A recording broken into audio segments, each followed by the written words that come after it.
Welcome to Public Health Brief. Have you ever wondered what really happens when someone sleepwalks? Imagine drifting off into a deep, peaceful sleep only for your body to get up, walk around, and even perform complex actions while your mind stays locked in dreamlike darkness. In this video, we're diving deep into the fascinating and sometimes dangerous mystery of sleepwalking. You'll discover the science, the strange behaviors, and the hidden risks that happen while the rest of the world sleeps. From brain activity to real-life stories, we'll uncover why some people become nighttime wanderers and why they have no memory the next morning. Stay tuned, because what you learn here might just change the way you think about your own sleep forever. In normal circumstances, sleep is a highly structured process. Contrary to the idea of just lying down and switching off, the human brain follows a very intricate schedule each night, moving through stages that include light sleep, deep sleep, and rapid eye movement, REM, sleep. In deep sleep, also called slow-wave sleep, the body reaches its most restorative phase. This is when tissue growth and repair take place, when hormones critical to health are released, and when the brain consolidates certain memories. It is also in this phase that sleepwalking most often begins. Unlike in REM sleep, when vivid dreams occur and the brain's motor system is largely paralyzed, deep sleep does not fully shut down movement capabilities. Most of the time, the brain systems keep you lying safely in bed, but for reasons that are still not completely understood, some people's sleep control mechanisms fail to fully suppress motor activity during deep sleep. When that happens, the sleeper may partially wake, not enough to gain full consciousness, but just enough to activate movement. During a sleepwalking episode, the brain exists in a hybrid state. Parts of the brain that govern movement, coordination, and even certain aspects of decision-making become active, while areas responsible for self-awareness, critical thinking, and memory formation remain subdued. This mismatch produces the uncanny picture of a person who can walk around obstacles, turn doorknobs, even leave the house, but who is effectively functioning on autopilot without any conscious awareness of what they're doing. That's why many sleepwalkers the next morning have no memory whatsoever of their nocturnal activities. The brain, simply put, never records the events in the way it does during waking life. The memories vanish like dreams upon waking, leaving only second-hand reports from witnesses or clues like moved furniture, unlocked doors, or half-eaten food to suggest what happened. Although sleepwalking might appear calm or even amusing in some cases, like a child slowly wandering into the hallway, there is a deeper, more complex story here. Sleepwalking can sometimes be dangerous, both to the sleepwalker and those around them. Because the brain is still partly asleep, judgment and awareness are minimal. A person might walk downstairs, wander into a street, handle kitchen utensils, or try to leave the house entirely. In rare and extreme cases, there have been reports of sleepwalkers driving cars, climbing out of windows, or engaging in risky physical activities without the faintest sense of danger. The very same lack of conscious thought that makes the episode possible also removes the normal safety checks we rely on during the day. This risk factor is why sleepwalking is taken seriously by medical professionals, even if in many cases the episodes themselves are brief and harmless. From a neurological standpoint, sleepwalking offers a glimpse into the intricate way the brain controls behavior. Even in this half-sleeping state, the brain's motor cortex can send instructions to the muscles, the cerebellum can coordinate movement, and the eyes can navigate the environment. Yet the prefrontal cortex, the region responsible for logic, planning, and self-control, remains quiet. This is why a sleepwalker may appear capable of complex tasks but will often act in ways that make little sense to an observer. For example, a person might walk into the kitchen and start preparing food but forget ingredients, attempt to cook in a non-functional space, or perform completely nonsensical actions like putting shoes in the refrigerator. In the moment, these actions are simply the brain following fragmented dream logic merged with physical motion. The motor patterns are familiar and automatic, but they are not guided by a coherent conscious goal. Children are more likely to experience sleepwalking than adults, and researchers believe this has to do with how the developing brain transitions between sleep stages. In young children, the boundaries between deep sleep and wakefulness are less stable, making it easier for partial arousal to occur. In many cases, children who sleepwalk will grow out of it as their nervous systems mature. In adults, sleepwalking can sometimes be linked to stress, sleep deprivation, illness, or certain medications that disrupt normal sleep architecture. Genetics also plays a role. If one or both parents have a history of sleepwalking, their children are more likely to experience it as well. This genetic influence suggests that sleepwalking may be, at least in part, an inherited trait involving how the brain regulates sleep cycles. For centuries, sleepwalking was shrouded in superstition and misunderstanding. In ancient times, some believed that sleepwalkers were acting under the influence of spirits or supernatural forces. In medieval Europe, there were even cases where sleepwalking was used as evidence in legal disputes, with people claiming they were not responsible for their nighttime actions because they were not truly awake. In the 19th century, as medicine began to explore the mysteries of the mind, sleepwalking started to be studied as a psychological and neurological phenomenon rather than a mystical one. Still, even today, the idea of someone moving around in a state of unconsciousness feels mysterious and uncanny to many. The blurred line between conscious and unconscious experience challenges our understanding of what it means to be awake or asleep. One of the most intriguing aspects of sleepwalking is the way it interacts with dreams or, more precisely, the lack of vivid dreaming during most episodes. Because sleepwalking generally arises out of deep non-REM sleep, it is not usually connected to the elaborate storylines and imagery we associate with dreams. Instead, the brain may generate simple, task-oriented ideas that bleed into movement.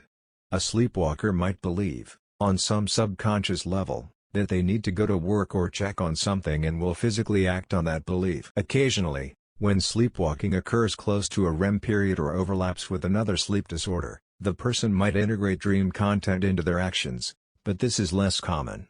The fact that most episodes lack complex dreaming reinforces the idea that sleepwalking is more a disruption of arousal regulation than a dream acted out in real time. When it comes to waking a sleepwalker, there is a persistent myth that doing so is dangerous and could harm the person. In reality, waking a sleepwalker is not inherently harmful, though it can be disorienting. Because the brain is in a partial sleep state, being suddenly pulled into full wakefulness can cause confusion, fear, or even defensive reactions. If it is necessary to wake a sleepwalker, for example, if they are at risk of injury, it is generally recommended to do so gently, using a calm voice and light touch, rather than shaking or startling them. In many cases, it is actually safer to simply guide the sleepwalker back to bed without waking them, as this minimizes stress and disruption to their sleep cycle. The unpredictability of sleepwalking can make it a challenge for families and households. Some people experience episodes only rarely, while others may have them frequently, sometimes multiple times in a single week. Because sleepwalking often occurs in the first few hours after falling asleep, those who live with a sleepwalker may need to take safety precautions such as locking doors, securing windows, and removing hazards from the environment. In some cases, motion alarms or baby gates are used to alert others when the person is moving around at night. For chronic or dangerous cases, medical evaluation is important.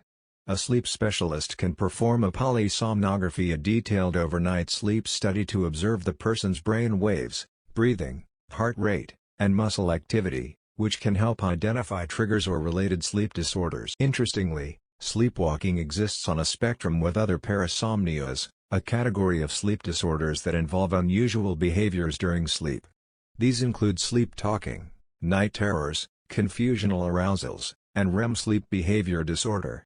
Each of these phenomena reveals something about how delicate and complex the brain's control over sleep really is. The fact that the brain can partially awake and produce such varied behaviors is both a marvel and a mystery. It shows that sleep is not an on-off switch but a fluid, dynamic process where different parts of the brain can be in different states at the same time. In the modern era, research into sleepwalking has expanded beyond the purely medical to include psychology, neuroscience, and even legal and ethical questions.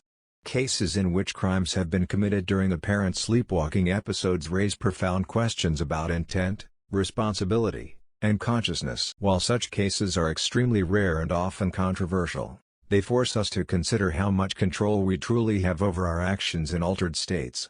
The law generally requires proof of intent to establish guilt, and the idea of automatism in sleepwalking challenges this requirement. However, these cases remain exceptions rather than the rule, and most sleepwalking incidents are relatively benign. Understanding sleepwalking also has a broader significance for our knowledge of the human mind.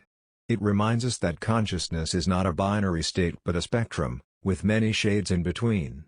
The fact that the brain can orchestrate coordinated movement and interaction with the environment without conscious thought challenges our assumptions about what it means to be in control. In many ways, sleepwalking is a living demonstration of how much of our daily behavior, our walking, speaking, eating, is guided by learned, automatic patterns rather than moment-to-moment decision-making.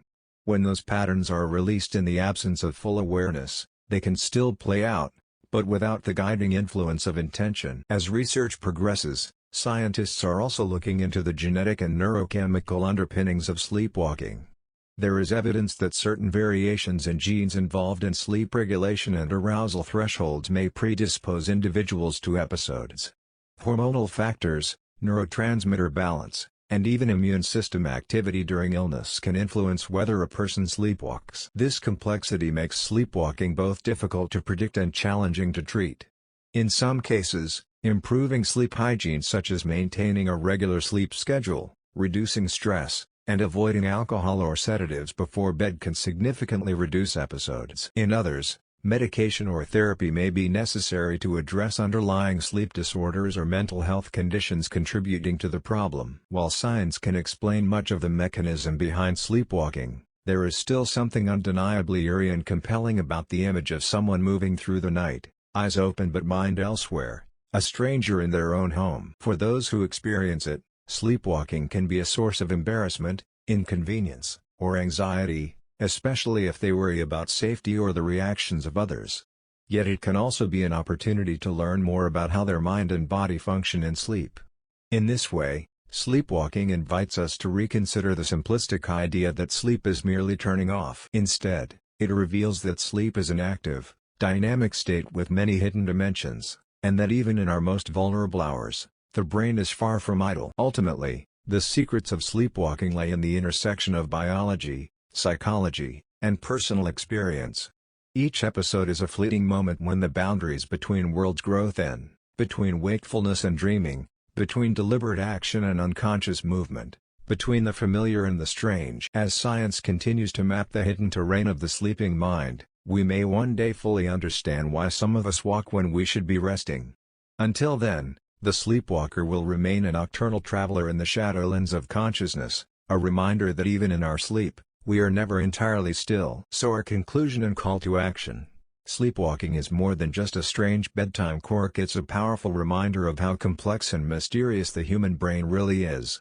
From the way our bodies can move without conscious thought, to the hidden dangers that can unfold in the middle of the night, understanding sleepwalking is the first step to making sleep safer for ourselves and our loved ones. If this deep dive into the world of sleepwalking opened your eyes to the science of the sleeping mind, make sure to hit the like button, share this video with someone who might find it just as fascinating, and subscribe for more fact-packed explorations of health and human behavior.